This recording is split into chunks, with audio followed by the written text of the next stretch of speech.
The wind hit them like a slap the moment the door burst open.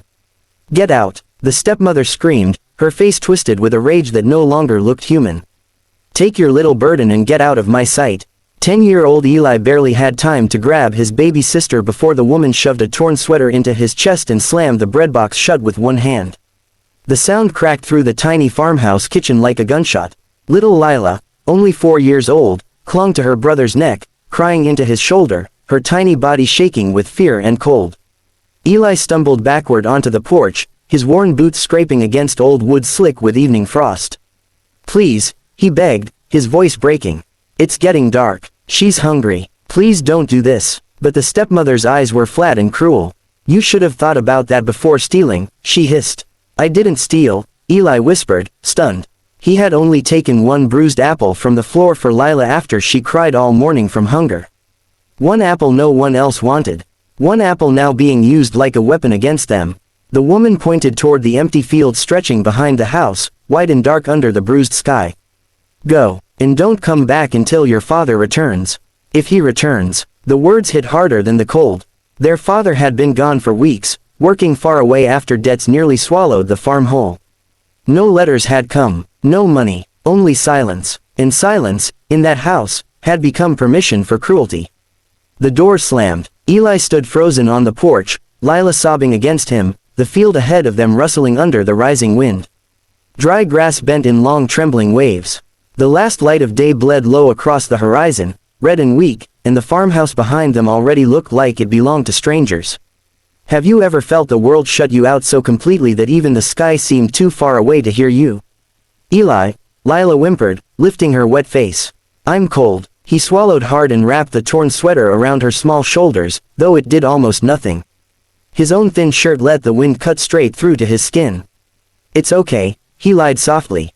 "I'm here." She trusted him instantly. That was the worst part. Children should not trust promises made by other children in the dark. He stepped off the porch and into the field because there was nowhere else to go. The grass scratched at his legs. The earth was hard beneath his boots, already stiffening with night chill.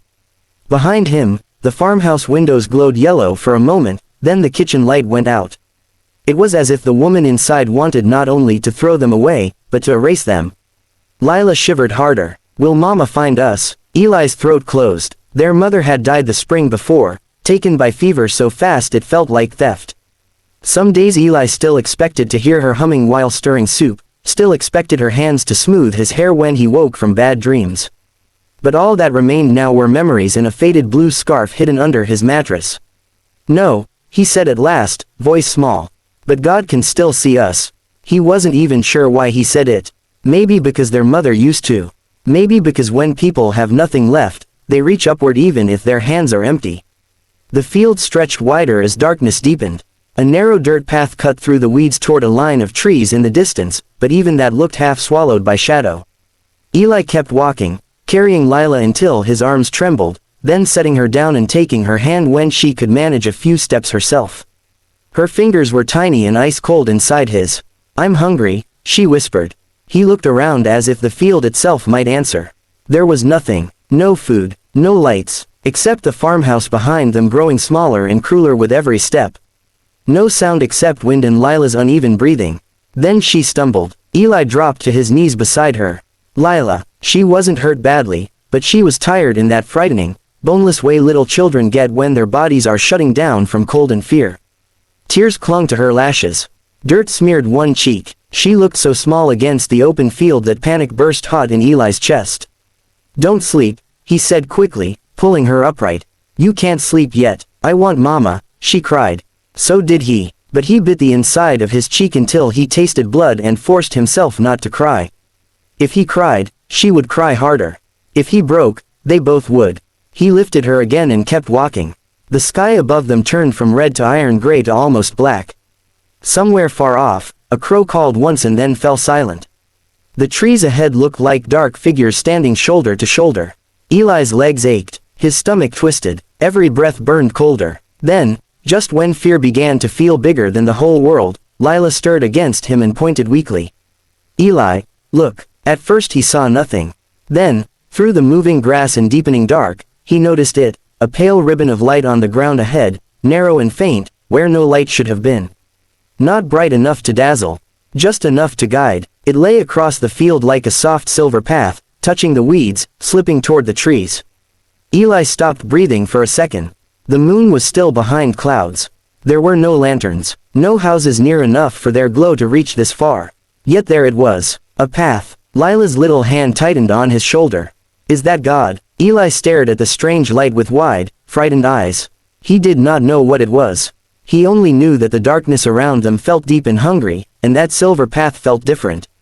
Not warm exactly, but kind. What would you do if you were standing there, with a starving child in your arms and a mysterious path opening in the dark? Eli took one slow step toward it. The grass shifted softly under his boots. The pale glow remained, leading onward through the field as if waiting. He looked back once at the farmhouse, but there was nothing there for them now except cruelty, locked doors, and empty plates. So he turned away. Holding his sister close, Eli followed the light into the dark field, not knowing whether it would lead them to safety, danger, or something that would change their lives forever. Eli followed the pale path with Lila in his arms, each step slow and careful, as if the field itself were listening. The wind had softened, but the cold still bit through his shirt and into his bones. The strange silver glow stretched ahead of them between the weeds, thin and gentle, leading toward the dark trees at the edge of the field. Behind them, the farmhouse had almost disappeared into the night. Lila pressed her face into his shoulder. I'm scared, I know, Eli whispered. Me too. It was the first honest thing he had said in hours. The path did not brighten, did not flash, did not do anything magical except remain there, steady, quiet, almost patient. That somehow made it feel even more real. Eli kept walking until he reached the trees, where the wind broke against the trunks and the air changed. It smelled of damp earth, pine, and old leaves. Somewhere nearby, water moved with a soft rushing sound. He stepped through the trees and stopped. A narrow creek ran through the woods, reflecting the pale light from above.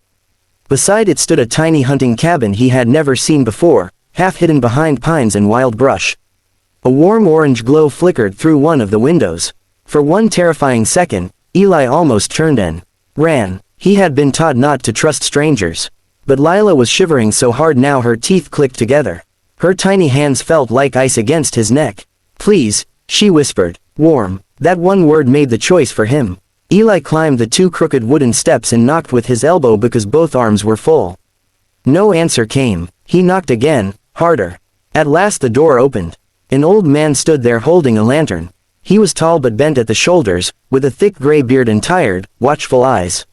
For a moment he looked startled, then his whole face changed when he saw the little girl in Eli's arms.